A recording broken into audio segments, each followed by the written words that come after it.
Yeah, the movie sort of, or in the play, made him more of a villain than he was in real life. Because well, that made it interesting, though, didn't it? And it also, Milos Forman, who was so instrumental in getting this movie made and casting you. What was it like to work with him? And he has now left us 2 years ago. But I owe him. What can I tell you? I don't know how many directors would have had the courage to gamble the whole film on a couple of unknown actors. Pacino wanted the part. The guaranteed box office. You name the actor. There were some very famous actors who showed up in costume with their own makeup people. Wow. It was that. So, yeah, Milos was a great director. Really. And you got to give credit to the producer for backing him up all the way. Mm-hmm. By the way. Salzans. Yeah. But it was Milos. Milos was the man. Yeah. Did you ever get a chance to work with him again throughout in your career? Because you've worked with a lot of great directors, De Palma. We never worked together again, but we got together many times after that. Our paths kept crossing because he was getting a lot of awards, and I would be invited to present the awards. So we traveled a bit together, and we spent some time. But unfortunately, I didn't work with him again.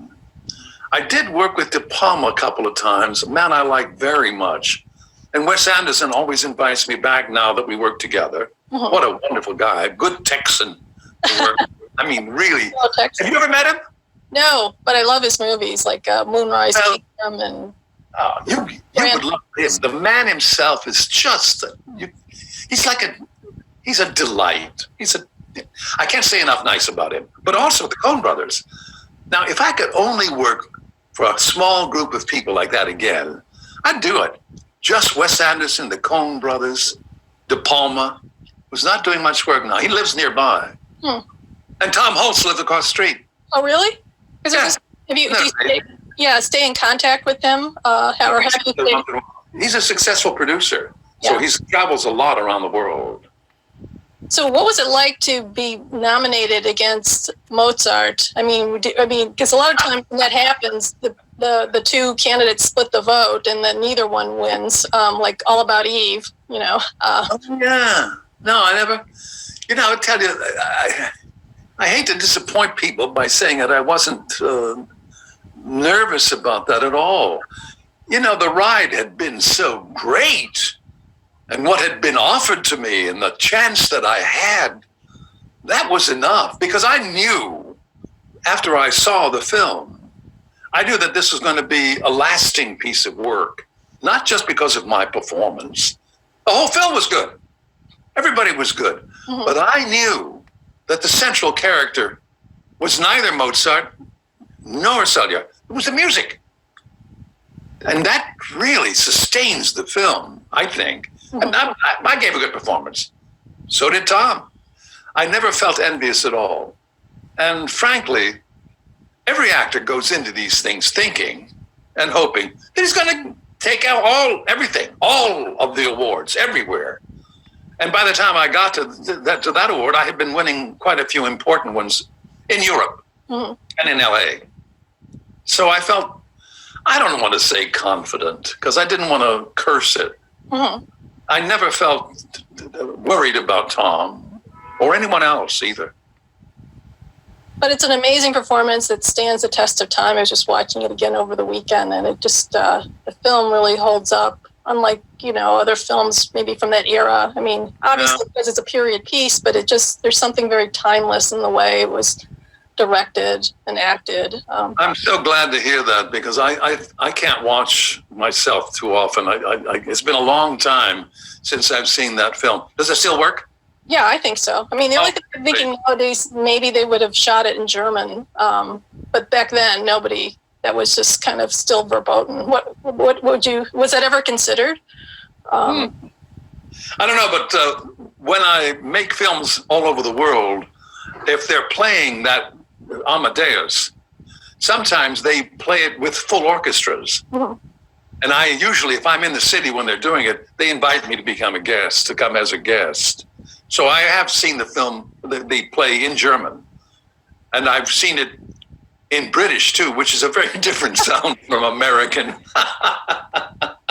Yeah. No, I currently work for the Chicago Symphony Orchestra, and Amadeus was scheduled to be performed this fall with the full orchestra and on the main series, because normally the films are like not segregated, but they're off on their own special series. And this is the first time a film project had been booked as part of the subscription run. But of course, now with COVID, everything's on hold. So when they finally come back, you must come to Chicago.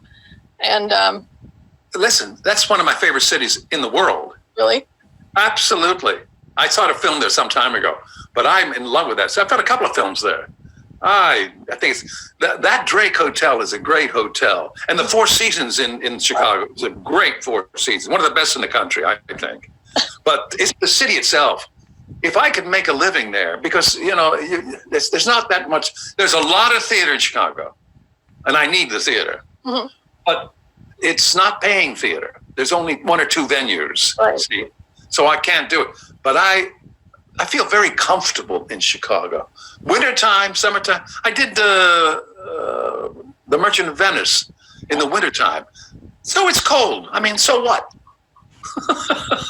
Yeah. I loved it. Yeah, it has its definite charms. Oh, yeah. It closes up a little early. Chicago? Unless, you know someone, I guess. Yeah, that's true. It's not like New York where you can walk out on Broadway and there's something going on. Well, not lately. Not lately, probably not. But back and before the pandemic, yeah. The city that never sleeps, that's absolutely true. Getting back to Amadeus, it was pretty amazing that the film was even made, if you think about it, because it was a period film. It's about classical music, which is a very narrow niche audience, especially in the United States. No major studio wanted to back it. Orion came through, but yet it was made. And was the team nervous about it, or do you think, well, because of this Broadway run, it was going to be okay? I'm not aware of what the machinations of putting this thing together. I can tell you that it was a great triumph for Milos to go back to Prague after he had been, he was not allowed. He was persona non grata there because of the communist regime, because he escaped. Right. So going back was a triumph for him. And also using the same rooms, the same place, the same instruments that Mozart actually played on, having some of the costumes from that same period from their museums. There's nothing like it being on location. And also working in the theater where, for example, some of the original operas were performed originally. Mm-hmm. We're there at the Teal Theater in Prague. It makes a big difference. You can sense it. You can feel the history. So that was a part of the great triumph. We were there for 6 months. It took a long time. But I think it comes through. I think that's part of the greatness of that film. It's a sense and a smell, a touch of authenticity. Mm-hmm. Yeah, you can definitely pick up on that. It comes through the screen, and it's an amazing piece of artistry. But also, when you were there, I'd heard that because it was, of course, still under the communist regime, that they were actually spying on the company and infiltrating the hotel. Is that true? I mean, oh well, it was pretty common knowledge that the KGB was everywhere. Your drivers, they had to have been. That's the best spy in the world. They know wherever you're going. But what they're spying on is boring. I mean, all you're doing is working, and but it gave them something to do. But I'll tell you, some of them were not very kind. That some of the real communists, dyed-in-the-wool communists who were really opposed capitalism, they were upset about it being there. But they were making some money. Mm-hmm. And in fact, we were there for so long, we became very good friends with everyone we were working with. There was a moment in the Teal Theater where I was doing some conducting. It was we had a whole bunch of Czech extras dressed in costume. And it was the 4th of July. And we had decided to play a recording without telling anyone, of the Star Spangled Banner, just to surprise everybody. Because it was, a bunch of the American crew, right? And they started to play, and all of the Czech extras stood up. I was very touched by that. It was very moving. Yeah. But were the spies then in the audience and noticed that? And what was their... What are you going to do? Arrest everybody? I imagine some of the spies stood up too, so that you wouldn't know they were spies. Okay. Spies. Can you imagine spying at a bunch of actors? Yeah. It's strange times. Actually, you mentioned earlier that several actors had shown up on the set in full costume to audition for Salieri, and I had read somewhere that Burt Reynolds, who of course was at his height of his fame, but was interested, and I'm thinking, like, in what universe? I mean, you think he's a great actor, but Burt Reynolds. I didn't know. I wasn't aware that he auditioned. It happens that I like his performance. He's interesting to watch. Right. I don't know what he could do in this film, though. Mm-hmm. But I mean, there would have been some producers who would have insisted, because he was a very big star at the time. Yeah. What a disaster that would have been, though. Huh? Yeah. As much as you like him, I mean, he doesn't belong in that. He never did period roles during his career, to my knowledge, and there was a reason for that, because he was a very contemporary kind of, modern reality kind of person. So, but yeah, I just thought like completely charming. Didn't he start out as a stuntman? Yeah, I think so. Yeah, maybe. Remarkable. That's great. Yeah. So the interesting thing about Amadeus is it's just not a music biopic or biography. It's about much larger kind of almost physical themes, and one of which, of course, is the how Salieri believes that music is a gift from God, and he is going to do everything in his power to serve his master, the Savior. I mean, what did that mean to you while you were acting in the film? What I think I loved about the character that Peter Schaffer created, Salieri, was that he was devoted to God, mm-hmm. and had devoted his whole life to God, but didn't get the gift that he thought he deserved. Instead, it was given to this foul-mouthed Mozart, And so Salieri's problem was not with Mozart. Salieri decided to go against God. I thought that was very big of him, and very dangerous, and very bold.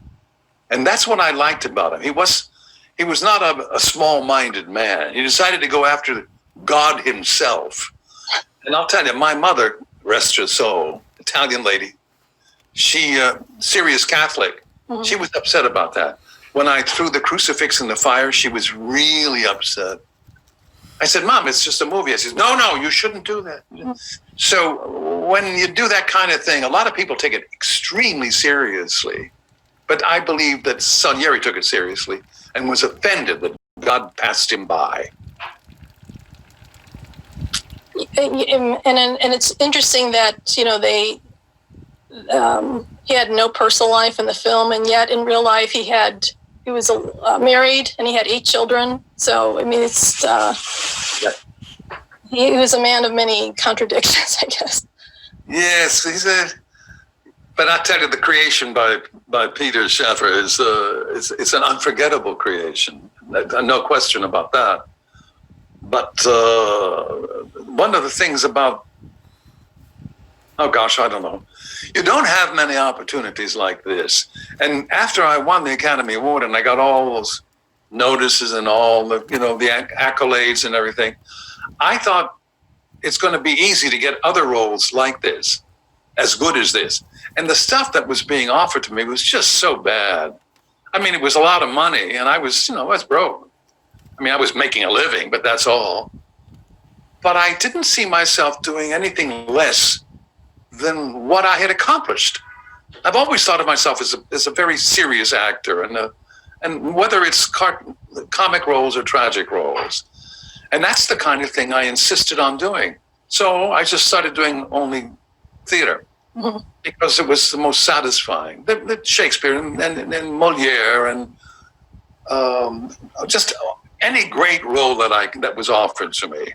And if you do that long enough, Hollywood is going to forget about you. So you take your shot. Yeah, I don't have any regrets at all. Yeah, you've often said this theater's where I live, and I think that's just a wonderful expression. And you've held fast to that over time. But it's hard to do theater without an audience. What a drag! I had a play lined up. I was going to do it in September, just in time for the election. No one's doing any plays now. Yeah, but soon. I really miss not being able to come to El Paso for this event. I really do. The Plaza Theater has good memories. Do they still have stars in the ceiling? Yes, they have the atmospheric neat treatment. Yeah, and they've kept they've restored it to what it was like in 1930 when it went up. Really? Yeah. They play this. I don't know what they call it. Western skies, where the stars twinkle on the ceiling, and then little projections of native animals, flora and fauna, are themed up on the ceiling. Yeah, it's a wonderful place. It's very magical. So I try to go down there every year. This year, of course, I won't be, but I love El Paso because it's such a wonderful confluence of cultures. The Texan, New Mexican, yeah, American. It's like really no place else in the United States. So, I'm with you. Yeah. I used to make pieces right around the corner from the Plaza Theater. Oh, really? Yeah. It used to be, it was Como's.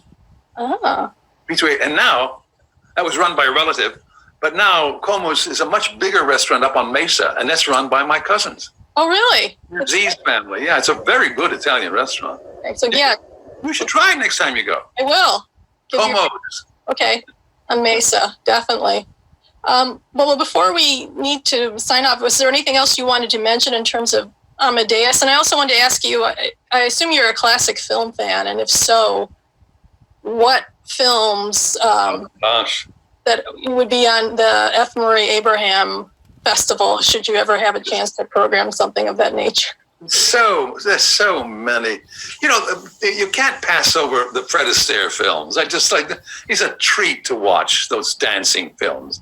I still love things like Singing in the Rain, The Wizard of Oz. But then there's the great classics. I mean, there's so many. And don't forget all the French films, and then the great Mexican films by Cantinflas. I mean, if you haven't seen Cantinflas, it's wonderful. And Totò, the great Italian comic actor. I just watched The Maltese Falcon last night. Still works. I love Dodsworth. That gets me every time. Paths of Glory. I mean, Dr. Strangelove. Lolita. I love Kubrick. But they're the great modern films. I mean, Coppola's stuff. Some of the early Scorsese. And I think you can't overlook, and you say classical films. I think Do the Right Thing is a classic piece of work, frankly. Yeah. But no, the list goes on, and I'm going to forget some. I mean, Ninochka, I love the Grand Hotel. And of course, the great Citizen Kane is still got to be at top of the list, It's just a lot of great movies. There are some small films too. The great Japanese films. It goes on and on. I'm sorry, I can't be more specific. Yeah. Ozu, Kurosawa, so many wonderful. Yeah. So what's next for you? You said that you had, of course, you were going to be back in the theater, but of course that's all on hold. Is there anything that we should look forward to seeing you in? Because I know there's a lot of television. There's that, but there's a TV series at Apple. Apple Plus has their own platform, and they've got a new series out, many of them, and I'm in one of them. It's called Mythic Quest, and we already had a season. It was successful. They picked it up for a second season. We shot one segment, and then we had to suspend operation. And the second segment was shot virtually. We shot out of our living rooms. I've got all the equipment here. Oh, wonderful. So if you have a chance, take a look at it, because it's pretty funny. And I get to be funny. It's a good bunch of people. You know the show It's Always Sunny in Philadelphia? Yes, I love that. Yeah. Well, this is the same producer, conceiver, director, star. Oh, okay. The same unit. Mm-hmm. Boy, is that fun to work with those guys. Gee whiz. I got to tell you, I am one of those people who and I think you have the same feeling about your work. I really enjoy what I do. I just simply enjoy it. I have a good time. And I think you do too. Yeah. And I think that's lucky. Yeah. Yeah. If you find something that you love, then whatever life throws your way, it's really surmountable, especially. And you get to make a living at it too. Absolutely. And see the whole world. I don't know that there's been many places I haven't gone to that I always wanted to go to. And they paid me to go. That was great. So anything you would like to add before because I want to be cognizant of your time, anything else that you would like to touch on or? Well, I do wish that the films that we are making still have the impact that something like Amadeus has, because it does have an impact on people. It reaches 9-year-old children are touched and moved by 9, 10, 11 years old. It especially reaches musicians, all kinds of musicians, jazz, classic, whatever they are. There's something about it that resonates, and that's the kind of film I would like to see more of. Those are the films I'd like to be part of. And I just like everyone to be part of them. It's just that we can do it, and why we don't is a mystery, because we can see them. We have examples of them. It's possible to make them. Mm-hmm. Instead of making, paying $300 million on special effects, how about getting a good script?